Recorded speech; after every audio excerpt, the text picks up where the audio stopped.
What's up, everyone? Welcome to the Power Play with CJ. Today, I want to focus in on the Scott Hartnell for Umberger trade that went down. Obviously, Hartnell going to the Columbus Blue Jackets and Umberger returning to the Philadelphia Flyers. In a deal, Umberger wanted out of Columbus, and they were so willing to get rid of him. They were willing to amnesty him if they didn't find a trade partner, and they did. Neither contract's great. Hartnell's making $4.75 million through 2019, and Umberger's making $4.6 through 2017. Hartnell's in the first year of a 6-year extension. Just wrap that up, so kicking 5 years on that deal, obviously. 14 plus 5 is 19. And you look at what Umberger's going to bring Philly. Obviously there's a fourth going to Philly too, but I'm not completely sold on the move. I like Hartnell better than like Umberger.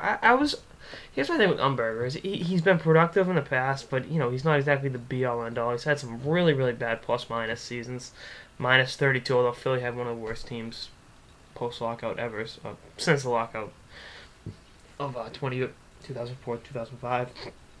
And Umberger's always kind of been more trouble than he's worth. I mean, he shot his way out of after being drafted by Vancouver, going to Ohio State. Kind of shot his way out of that organization, demanded to be a free agent, became one, signed with the Flyers, and then essentially badmouthed Kessler to get that deal, which isn't fair to really dirtball move on. And I don't fault Kessler for being upset over that. That was really wrong for his agent to do that. And again, Umberger's not exactly the be all end all here. If you're gonna be going through that much trouble over a player, make sure it's Sidney Crosby or Steven Stamkos or someone. You're not a guy whose career high in goals is 26. Let's keep that in mind. 18 goals this year.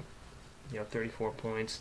Hartnell did not have a great year for the Flyers. He really hasn't been too good the last 2 years, but I think he gives you a little something different.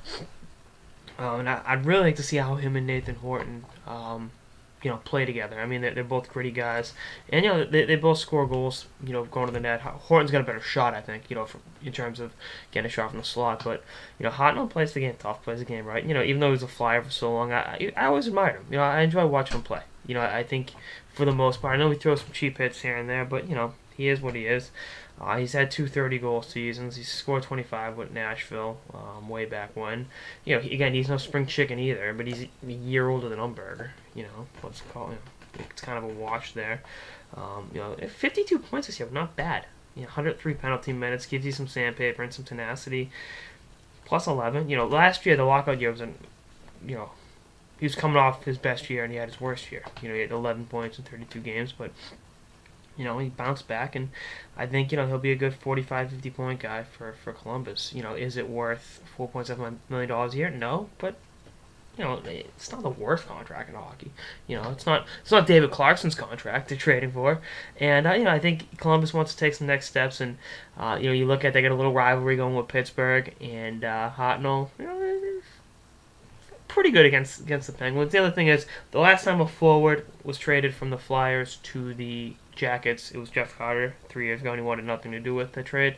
And Hartnell willingly waived his no-trade clause to go to Columbus. So that goes to show you he's going to buy into the system, and I think he's going to have a really good year next year for the Jackets. And Umberger, good riddance. You don't want to be here? Fine.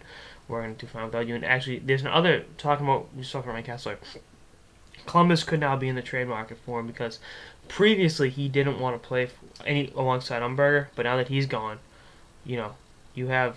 They had to re-sign Johansson, but Kessler and Johansson down the middle is a very, very, very good center tandem that could definitely, especially in the Eastern Conference where, it's really a weak Eastern Conference, you get a guy like Kessler and you add him with, if you have a line of Kessler, Horton, and Hartnell, that'd be a pretty intriguing line. And the other thing is, Hartnell and Kessler obviously hated in Boston. Nathan Horton still revered there. So it'd be a pretty interesting game, dynamic when they play the Bruins. But anyway, that's all I got in this episode of the Power Play with CJ on the Umberger for Scott Hartnell trade. Stay tuned for episodes throughout the playoffs and beyond. Later, guys. Throughout the offseason. Duh. Later, guys.